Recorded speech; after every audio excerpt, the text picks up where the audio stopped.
dushima Imana ko rinete zahita zambara ku mazuru kuko yatumara izihoza mu maso kugira ngo ituboneho gukiranuka yemera. Gukiranuka yemera ni Kristo wenyine, naho ubundi gukiranuka kwa n'ubushwambagara.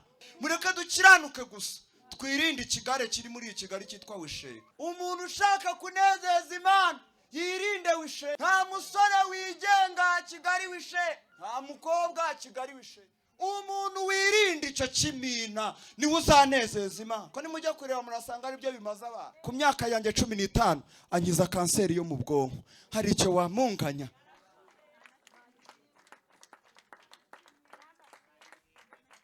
Indwara dukira nizo zisha abandi. Navuye mu Buhinde ngeze mu Rwanda ntahukanye insinzi ku bwonko bwanjye ari buzima n'amafoto 5 ya scanner yo mu Buhinde. Nkigera kuri aeroport indege yari igurukanye witwa Minani Rwema. Siriratere riene puri feure kerome. Muramuzi uwo muntu wayiririmbye? Nabonye umukunzi mwiza yaragunze namusi yamfatishije umugozi arirwo rukundo rwe izo ngoyi zezaneye kubimbataye rwose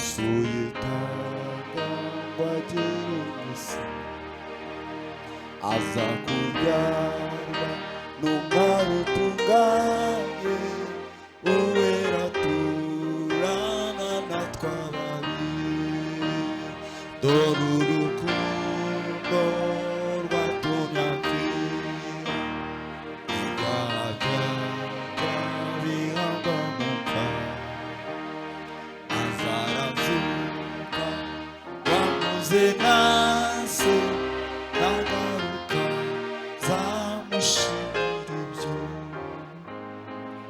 Haleluya, haleluya. Ndashima Imana impaye umwanya kugira ngo nongere kurangururira iwacu. Niba ari ikintu mpa agaciro ni ukubona iwacu bangiriye icyizere cyo guhagarara imbere yanyu. Iw'abandi ho niw'abandi tujyayo, ariko iwanyu haba hakomeye.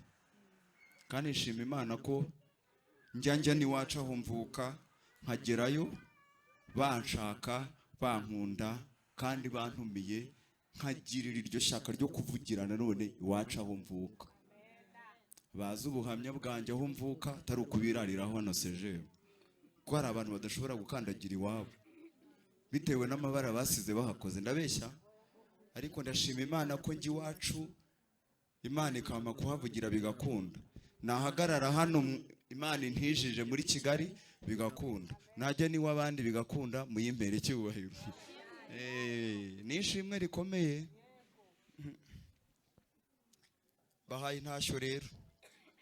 Mu cyumweru gishize kwa gatatu nari ndi Muhanga Igahogo, nararanye n'urubyiruko rwaho. Hanyuma hari na groupe twe twabanye ku manywa n'ijoro mbana n'urubyiruko. Hanyuma ejo nari nigishije hano hirya mu Rwintare, naho baduhaye intashyo. Muzakire mu izina rya Yesu. Ubutumwa bwiza bwa Yesu Kristo ko bwanditswe na Yohana ibice 3:16 n'ijambo twese dusanzwe tuzi. Iravuga ngo kuko Imana yakunze abari mu isi cyane byatumye itanga umwana wayo w'ikinege kugira ngo umwizera wese atarimbuka ahubwo ahabwe ubugingo buhoraho. Mubumbe Bibiliya rero. Hanyuma muntize amatwi umwanya mfite hano, hanyuma twumve ikimana ivugana. Maze iminsi nkoresha ijwi rero, niba mumfasha muramfasha kuri iyi mikrofone, ariko Imana iri kumwe natwe. Haleluya, haleluya. Murabizi yuko ngewe ahantu baguruka ndabemera, naho batuje nta kibazo, kuko ituze ryo si ubwa mbere ryize, haraho naryigiye mbere. Patrick yahita ahamenya niba ari abantu batuza ba mbere babaho ni abasepiye bo muri kaminuza. Ushobora kubabwiriza bagakurikira. Rero aho hantu iyo haciye, iyo ugeze mu batuje urabyakira, wagira n'umubaguruka yose. Ariko sejemu mugira ituze ryo kumva ijambo ry'Imana, mujye muryumva mukora ibyaryo, muzirinde kurimenyera. Reka rero tuvugane kuri iri jambo umwanya mutoya, hanyuma dusenge. Ndimo ndafashwa n'urukundo rwa Yesu. Ubundi ukuntu tuvuga n'abigisha ukuntu bavuga Yesu biraciriritse,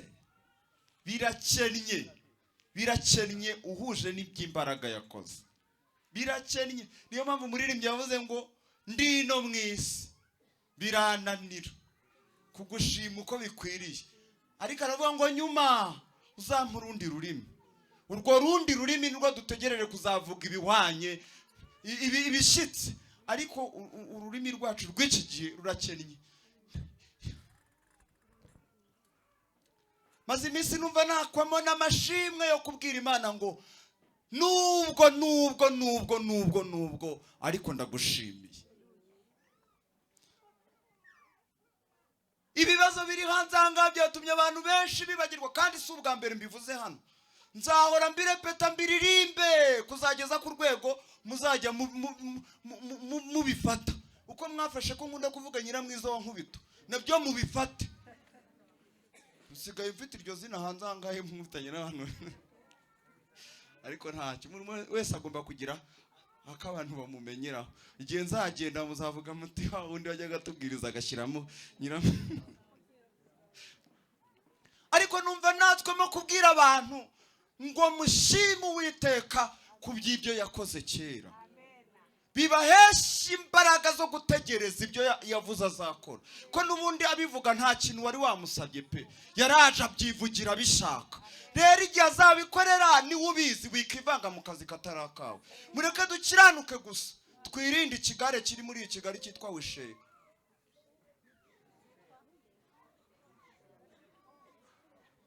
Ntabwo muzi ko muri Kigali hari imishyirahamwe ryitwa Wishe?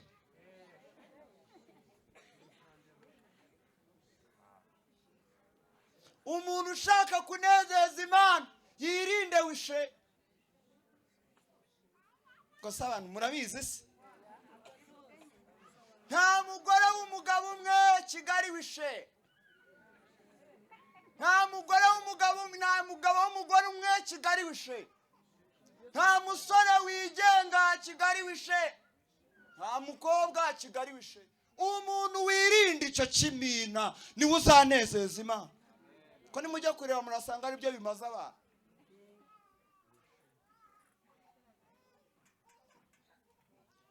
Urukundo rwa Kristo dukunze ruraremereye, no kuba dufata mikoro tukavuga ni Imana ibiduhaye biturutse mu rukundo rwa Kristo. Haleluya. Nagira umuntu ntizarinete hano, abisubiramo n'ushize narabivuze.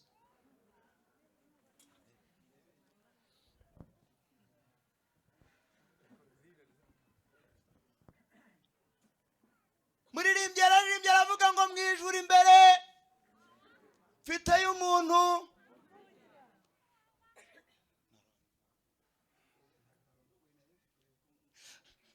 n'umukuru yitwa dushime Kristo ko amazina yacu atari mu irangamimerere y'isi gusa. Hari igitabo cy'irangamimerere y'abakristo, ni ku mutima wa Yesu. Mpamya yuko izina ryanjye riri ku mutima we, uwo muvugizi ubwo mvuganira nta mwanzi. Satani agende gake. uko umutima wa Yesu utera itorero, ku mutima wa Yesu utera muneza, ku mutima bivuze ngo gahunda ya Yesu ni ku itorero gusa. Naramukunze niwe enjeniyeri w'abenjeniyeri, yaravuze ngo nubwo amarembo y'ikuzimu yazikuka ntago yarishobora, kuko enjeniyeri Kristo niwe waryubatse, amaje kuryubaka aryiyubakaho nk'urutare.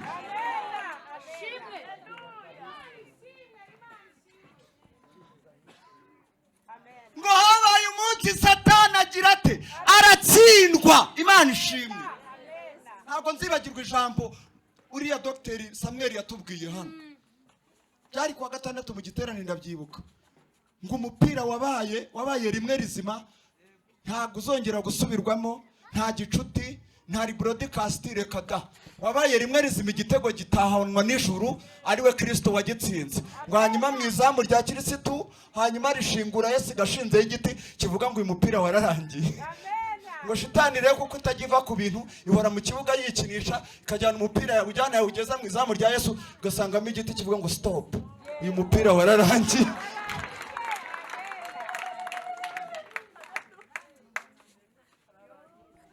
Nta kindi twaremewe muri iyi si kereka kuririmba urukundo rw'Imana gusa. Kera impamvu Imana yiciragaho yabiterwaga no kwera kwayo, hanyuma ibonye izatumara itanga Kirisitu. Kirisitu araza aradupfira, arazamurwa ajya mu ijuru, ajya guhagarara hagati yo kwera kw'Imana na muneza. Hanyuma Kristo ahinduka marinete y'Imana. Buri Imana mu biro byayo yambaye idarubindi ryitwa Kirisitu. Uwiteka umucamanza ambonye, akubonyeho amaraso biciye he? Muri Kristo indani. Akurebeye inyuma kaba kabaye. Mu biro by'Imana ntago ijya yambarira rinete ku mazuru, yatumara izambarira aho zikwiriye. Hari abantu bagura amarinete niba nagasuzuguro, niba ari igihe bamaze bagahita bazigenera amazuru, akaba ariyo zihumekeramo akajya kurebera ahangaha. Dushima Imana ko rinete zahita zambara ku mazuru, kuko yatumara izihoza mu maso kugira ngo ituboneho gukiranuka yemera. Gukiranuka yemera ni Kristo wenyine, naho ubundi gukiranuka kwa n'ubushwambagara.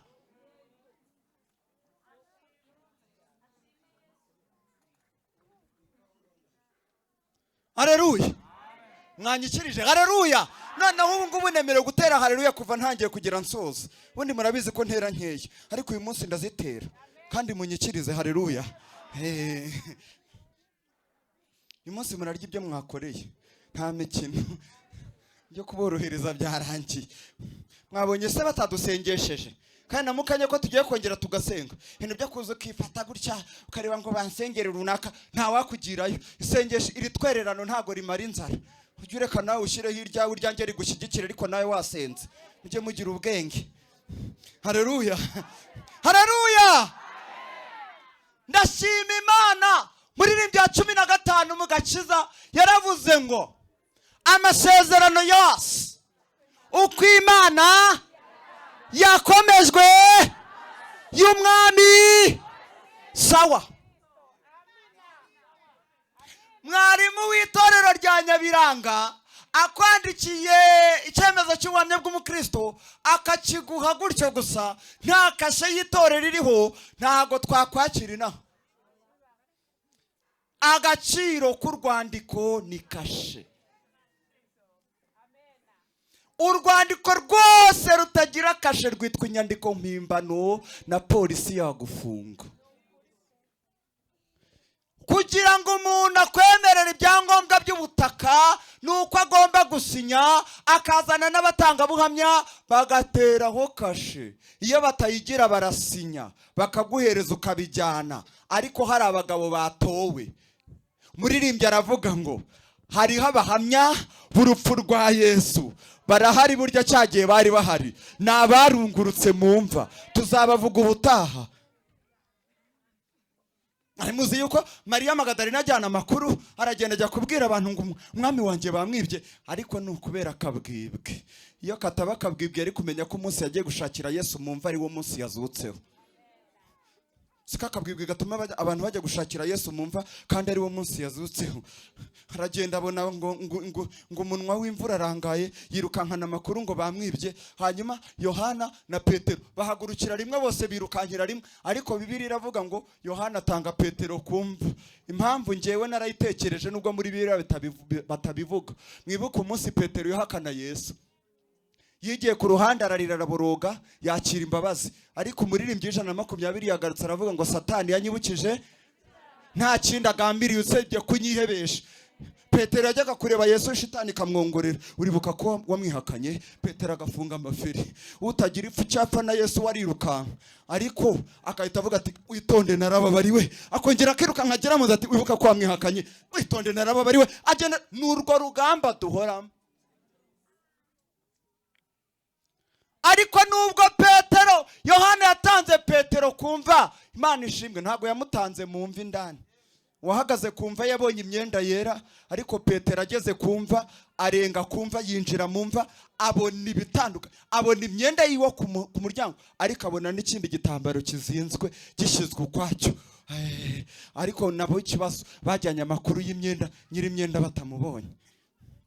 Ariko Mariya Magdalena avuga ati nijye wabazaniye amakuru, ndagenda njyanye amakuru yizewe. Mu gutinda kumva abandi bagiye, ntiyabonye imyenda, yarungurutse mu mva abona abamarayika ku mutwe no ku mirambizo, barangira bamubaza ngo mugore urashaka nde? Aravuga ngo bavanye umwami wanjye mu mva, ntago nzi iyo bamushyize. Ako kanya we yarategereje ari we nyiri imyenda amuhagarara iruhande, arangije amuga ngo mugore urarizwa n'iki? Nawe kubera akabwibwe ntiyamumenye, ngo amwitiranya n'umurinzi w'agashyamba. Aramubwira ngo niba ari wowe wamuvanyaho kandi ni washaka, Imana idukiza akabwibwe. Niba ari nawe umukuye mbwira njye kumuzana mugarure. Reba izo mbaraga za Mariya we zijya kuzana umugogo wa Yesu, ariko byaterwaga n'urukundo amukunda. Bibiliya iravuga ngo wababariwe byinshi akunda cyane. Si icyo nagambiriye. Urukundo rwa Yesu ruraremereye, urukundo rwa Yesu ni urw'ikirenga. Njya mbwira abantu nkavuga ngo ndashima Kristo waje mu isoko azanye ikiguzi cya nyuma. Isoko yaremye mu isi ryari isoko ryo guhaha ubugingo bwawe n'ubwanjye, kandi umucuruzi yari shitani. Ivuga iti murahaha, Yesu aza mu isi aje kugura ubugingo bwanjye n'ubwawe, azana ikiguzi. Aravuga ngo nshobora kugerayo umuguzi akampenda, reka ntware ibiguzi byose bishoboka, kuko iyo bamuhenda agasubirayo ntiwari gukizwa nanjye ngo nkizwe. Ariko yaraje azana byose. Ageze mu isi shitani iramubwira ati ndashaka kupfa. Yesu ati no mu byo nari nitwaje nabyo birimo, nyica ariko mbona aba bantu bacyungure. Imana ishimwe yuko iyo Satani aza kumenya ko mu maraso ya Yesu ariho itorero rizarokokera, yari kumubabaza atamukomerekeje. Ariko yishimiye kumushenjagura, aramushwanyaguza. Amaraso yambaye yamenetse ku butaka, tayari nakira imbabazi. Muririmbyi aravuga ngo amazi n'amaraso byavuye mu rubavu rwa Yesu. Icyambere binkiza uburyo bwombi, urubanza rw'ibyaha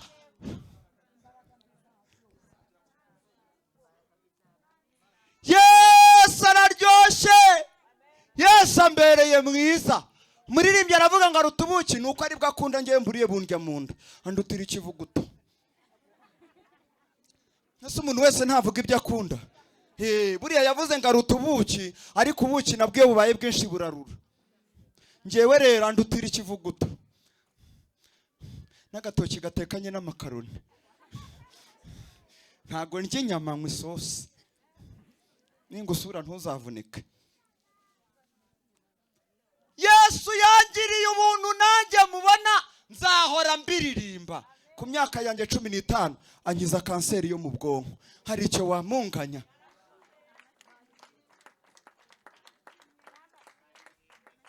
Indwara dukira nizo zisha abandi. Navuye mu Buhinde ngeze mu Rwanda ntahakanye insinzi ku bwonko bwanjye ari buzima, n'amafoto 5 ya scanner yo mu Buhinde. Nkigera kuri aeroport indege yari igurukanye witwa Minani Rwema, siriratere riene purife urekerome. Muramuzi uwo muntu wayiririmbye? Indege yari mugurukanye nawe agiye kubagwa mu bwonko ntiyagarutse. Ubwo se nge nahera he? nzajya ndirimba urwo rukundo mvuge yuko yangiriye ubuntu, nawe nufatanya nanjye ujye wibuka ko Imana iriho, kuko Imana yakunze abari mu isi. Uwo mugereka asuje kuki? Nuko nyine byari cyane. Imana ntiyaguha urukundo ngo yiyibagirwe. Kandi njyewe nubwo wamuririmbye wasakaye kuri YouTube urimo bwira mugenzi wowe ngurasa n'Imana, muramuzi? Njyewe nemera ko gusa n'Imana kwa nyako ni urukundo yaturemanye rwayo. Ni narwo Satani yaje ahiga ngo arudukuremo Abeli, Kayini yica Abeli, ibintu biba umusururu, abantu baramarana. Kera kabaye Imana ibonye ko umuntu yavuye mu rukundo rutuma asa nayo, yishimira kumukirisha kandi urukundo. Muririmbyi rimwe mu gakiza ati dore aravuga ngo urukundo ruhebuje genda urwogeze hose. Urukundo ruhebuje ni indirimbo ya mbere yaririmbwe na marayika yumvikanira mu bashumba. Twishimiye kumenya ko haje urukundo rw'Imana. Yesu niyo waje gufata abasohotse ngo abagarure mu rukundo, hanyuma ku bwa Kristo twongera gusa n'Imana. Bwira mugenzi wawe ngo urasa n'Imana. Ntago ari amazuru ngo maremare n'amanini, ntago ari amatwi angana n'ayanjye, mwese nta wundusha. Wa mugani wa Samweli, iforomo yakubumbye wenyine yita yijugunye, nta wundi muzasa. Ntimubyibuka se nijoro ntiyabivuze?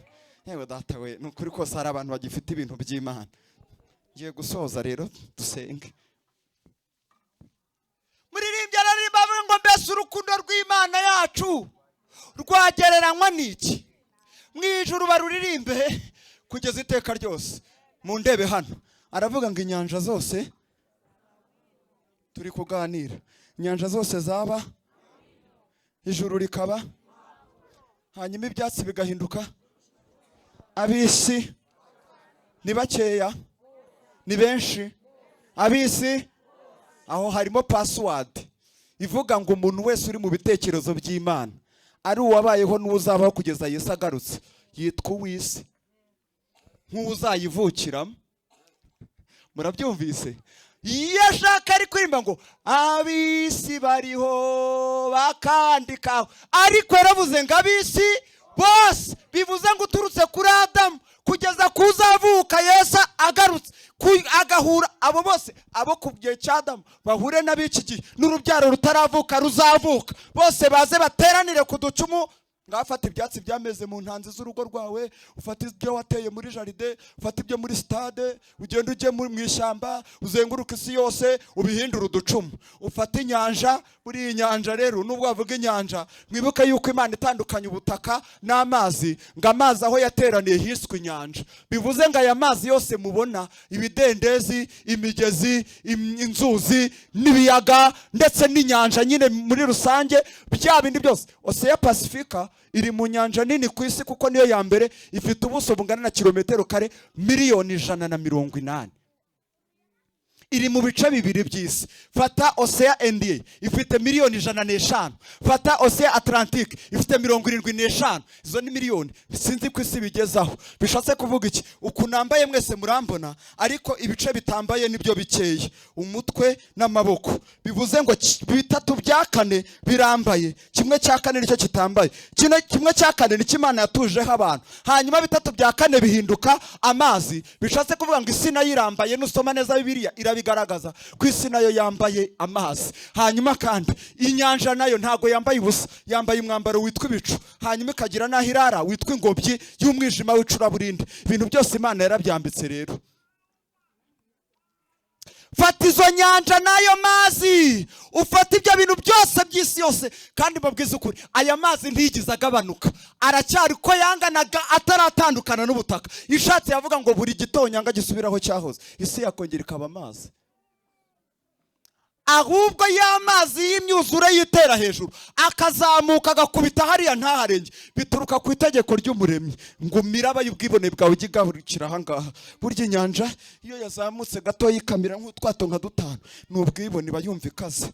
niko muri yo buhavuga ngo ugize utegeka ngo imiraba y'ubwibone bwayigarukira burya kwa kundi zamuka ikamera tumwe iba yumva ikaze nushaka kumenya imbaraga z'amazi uzazirebere mu muyaga.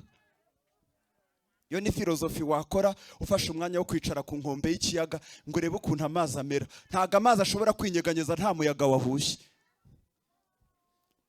Tugiye gusenga. Imana yaremye ibyo warangiza ugafata ayo mazi yose ukayahindura wino, ugafata ibyatsi biri mu isi yose ukabihindura uducuma, ugafata abo ku gihe cya Adamu ukaza ugafata n'abigihe kizaza bagahura n'abari bagateranira ku ijuru ryahindutse impapuro bakandika ikintu cyitwa urukundo. Mwari muzi ko izo nyanja zishikama?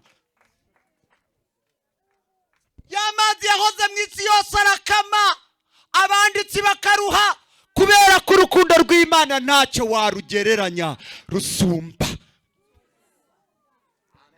Bivuze ngo uko Imana ingana n'ibyayidukorera biradusumba. Tujye dushima Imana yemeye kwiyoroshya muri twe nk'akaritiro k'amazi. Ariko mu banyamahanga mujye menya yuko ngo ibaremerera.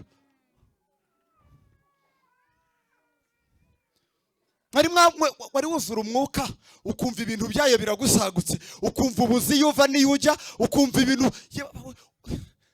sinzi umuntu wigize kuvuga ngo kwa kundi ngo tuba tugira gutya ngo namababa ngo abashaka kuvuka ngo ariko ngo bikarangira atavuze niribanje. Yabivugiye Nyamatangira ngo ndiho hariho namukurikirani ngo mababa ngo abashaka kuvuka ngo tuguruke ngo bikarangira ataje ngo ariko ngo ari gihe kimwe ngo tuzakubita gutya ngo agahitaza ngo tugatatuza.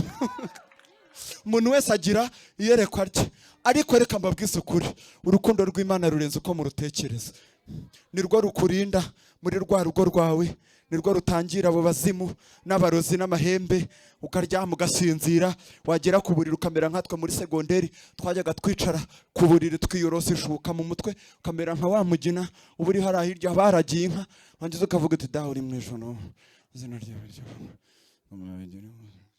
ukaba wagiye.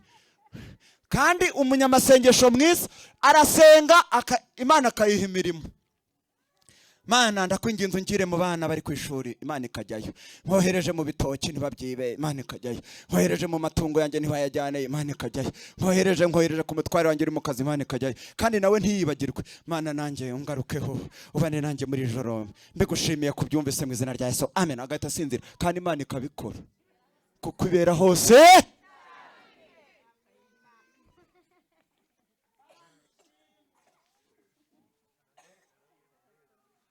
Ndashimira Imana yuko nubwo isi yabonye ishimwe n'ijuru ryararibonye. 375 twamuririmbye habaye umunsi ishimwe riraboneka mu ijuru. Nta kindi cyatumye bashima nuko Yesu yitanze ngaze mu isi akaza kubyarwa n'umwari utunganye wera agaturana natwe ababi. Ndasubira mu ijambo Samweli yavuze mu iyerekwa rye, ariko nanjye nari narabibabwiye hano. Ndababwira ngo mwibuke yuko nta kintu na kimwe kitugeraho imbere y'Imana kiyitungura.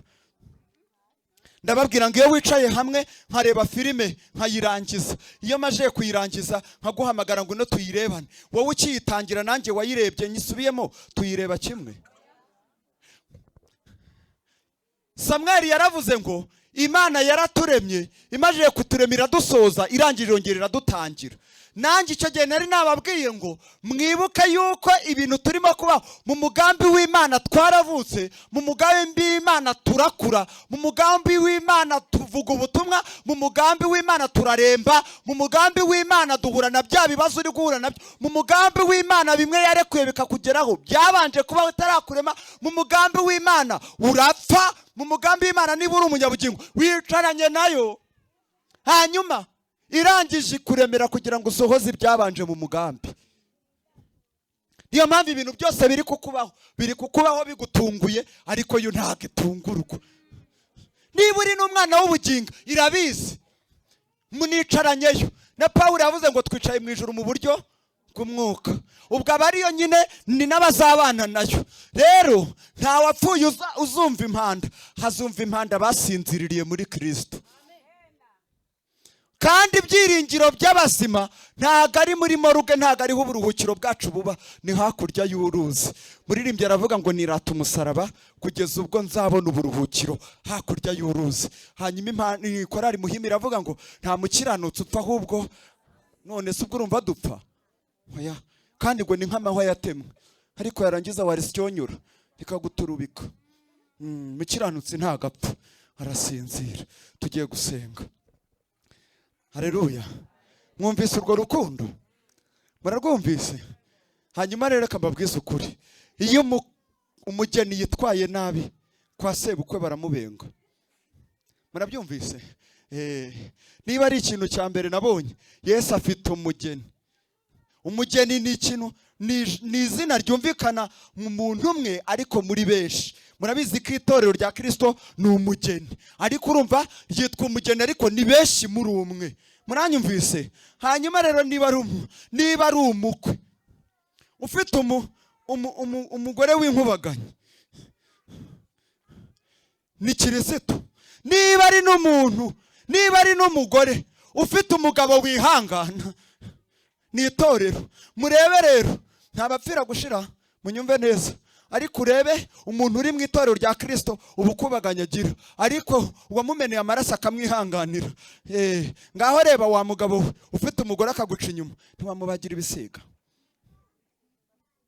None umuririmbyi akavuga ngo nguhaye ibyanjye uko bingana, kandi imyanya imwe yayikopye.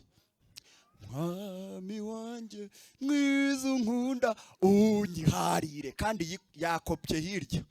Ariko akaza akabwira Yesu nguhaye ibyanjye, Yesu akihangana kuko n'ubundi nawe yaragupfiriye. Muzi impamvu yanze ko urukungu n'amasaka birandurwana? Ni ukubera yuko harimo abari kubirenganiramo. Hari abantu bananirwa gutegerereza mu masaka bagahita bajya mu rukungu. Bajya mu rukungu Yesu akabona bazagaruka mu masaka. Ubwo bagiye kurandura, wa wundi wagiye kwivanga mu rukungu yabigenderamo. Yesu aravuga ati mureke bikurane byombi, bigeze mu gihe cy'isarura. Ubwo umunsi firimbi izavuga, uwagiye watawanyitse azagumayo, uwagumye mu masaka azagumeyo, ariko mbifurije kuguma mu masaka. Urukundo rw'Imana rukomeze rubatwikire, nta kindi narenzaho. Yingira uwo muryango dusenge Imana, muhaguruke tubwire Imana ko tuyizirikana urukundo rwayo dukunze. Imana ibahe umugisha. Haleluya. Komeze mwitware neza. Mwitware neza, Kristo ari ku marembo aje gutwara umugeni. Hanyuma rero ko azaza atunguranye, kandi Bibiliya imugereranya n'umujura. Umujura rero ntago azateguje, naza atunguranye azasanga ugikomeje kuba mu rukundo. Kandi nuba mu rukundo niho siranse yose y'ubuzimiri. Nuguma mu rukundo rw'Imana, Imana izakurinda amajya n'amazi. Ariko nimuhumure, urukundo rwa Kristo n'ubundi rwitegura kuramira n'abanyantege nkeya, abagize intege nke. Ariko nawe komeza urwane intambara nziza, Kristo azakubera imbaraga, ufata ubugingo aguhaye buguhesha ibyishimo. Mana turagushimye mu izina rya Yesu. Tugushimiye ko uri Imana ikiranuka. Tugushimiye ko wera. Waduhamagaye kugira ngo tuze hano. Uratweza, umaje kutweza utwumvisha imbabazi. Twumvisha imbabazi zinyuze muri mwarimu. Tubwira ukuntu imbabazi zapejeje ziruta ibicumuro dukora. Bishatse kuvuga n'ijambo ryawe niko rivuga ngo imbabazi zawe zihora zunguka uko bukeye. Imbabazi zawe turazishimiye kuko zisumba ibyaha dukora. Ni nayo mpamvu iyo tuguciriye bugufi wihutira kutubabarira, kuko mu bintu bya mbere ukunda ni imbabazi, ni imbabazi, ni imbabazi. Duhagurukiye imbere yawe tugira ngo tukubwire ko tuzirikana urukundo wadukunze, ubwo wemeraga gutanga Kristo kugira ngo adupfire. Kandi ubwo yadupfiraga ni twebwe yashakaga kugira ngo yongere aduhuze n'Imana. Muririmbyi aravuga ngo yanyitangiyeho ikiru angura amaraso ye, we nuko anyuzuza n'Imana arampaza wenyine. Turagushimiye kuko nubwo humvikanye ijwi hakumvikana yuko habaye ishimwe, ariko hazaba n'undi munsi tuzumva impanda ukarabagirana ijuru, kandi ubwo uzaza mu bwiza bwawe uzima ingoma. Ubwo niwo munsi umugeni azakayangana nk'uko umukwe akayangana. Ndasengera iteraniro rya SEGEEM n'abashyitsi, nanjye ntisize n'umuyobozi wa gahunda n'abigisha, kugira ngo duhe kuguma mu rukundo kandi tuzirikane ineza watugiriye, kandi uduhe gutegereza twihanganye kuza kwawe uraje ntutinze. Urakoze Mwami. Uwacu uri bugukurikireho umushyigikire, kandi gahunda zose uko ziri komeza uziyobore, maze icyo ushaka n'icyo ushima bibe uko wabishatse. Tugukomeye amashyi tugushimira. Ababyeyi bavugije impundu yuko wera. Cyubahiro nishimwe.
agakirisamo wasuzuguwe, Yesu inyangamugayo, Yesu wambitswe urubindo, haleluya, ntacyo irimo ngo ntacyo afite kimwe kimuhama nuko yiyemeje kuzagucunga.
Nawundi ni Yesu Musa wari ubikwiriye gucungura itorero akaryishingira. Imana ishimwe, haleluya, haleluya. Tujye tuvuga ukuri, Yesu ni inyangamugayo.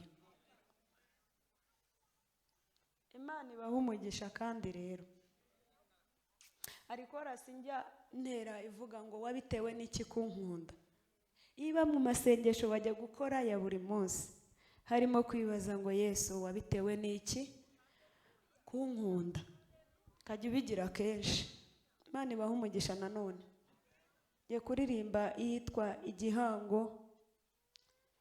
Uka cyane bahunga ibyaha umunsi ku undi saha, naha wicaye mu rusengero ukaba uri guhunga icyaha.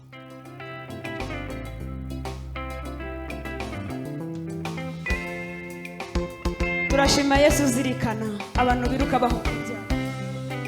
Umutima umenetse ntabwo nzawirengagiza, zirikana uko wiruka cyane uhunga icyaha. Umutima umenetse ntabwo nzawirengagiza, zirikana uko wiruka cyane uhunga icyaha. Umutima umenetse ntabwo nzawirengagiza, zirikana uko wiruka cyane uhunga icyaha. Isero ryarahiriye abantu biruka bahunga ibyaha, hazabahoza ku mutima. Nabonye kugambirira ko mu mutima, kunyubahisha kwawe kunyubahisha, wanze kwiyandurisha ibyo kurya by'ubwami, ushinjagira ushira utica igihango twagiranye.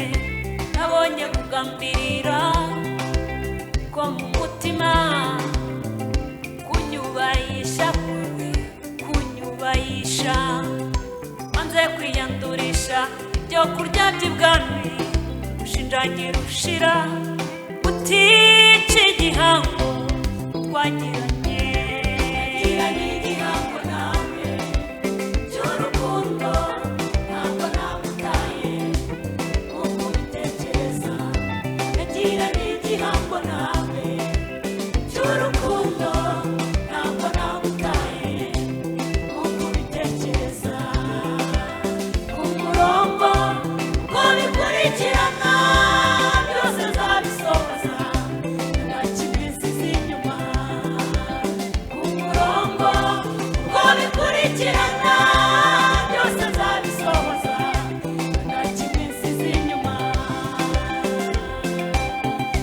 Imana ishimwe turahira iyindi ndahiro muri iyi mirimo iravuze ngo nubwo uzakozwa hirya hino uhumure ngufite ku mutima kuko wiruka uhunga icyaha ngo wakozwa hirya hino umura ngufite ku mutima wanjye ntacyo uzaba kuko icyo nanditse naracyanditse icyo nakuvuzeho uzagihindura icyo nanditse naracyanditse icyo nakuvuzeho uzagihindura icyo nanditse naracyanditse icyo nakuvuzeho uzagihindura igihango nawe bitanya nawe igihango cy'urukundo rukomeye ntabwo nagutaye nagiranye igihango nawe cy'urukundo ntabwo namutaye nk'uko ubitekereza ku murongo byose nzabisohoza nta na kimwe nsize inyuma ku murongo uko bikurikirana byose nzabisohoza nagiranye nawe igihango cy'urukundo mfitanye nawe igihango gikomeye ntabwo namutaye nagiranye igihango nawe cy'urukundo ntabwo namutaye nk'uko ubitekereza ku murongo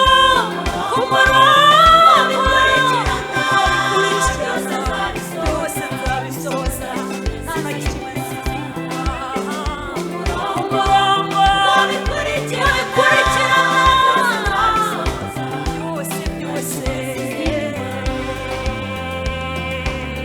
Imana ibahe umugisha murakoze amen.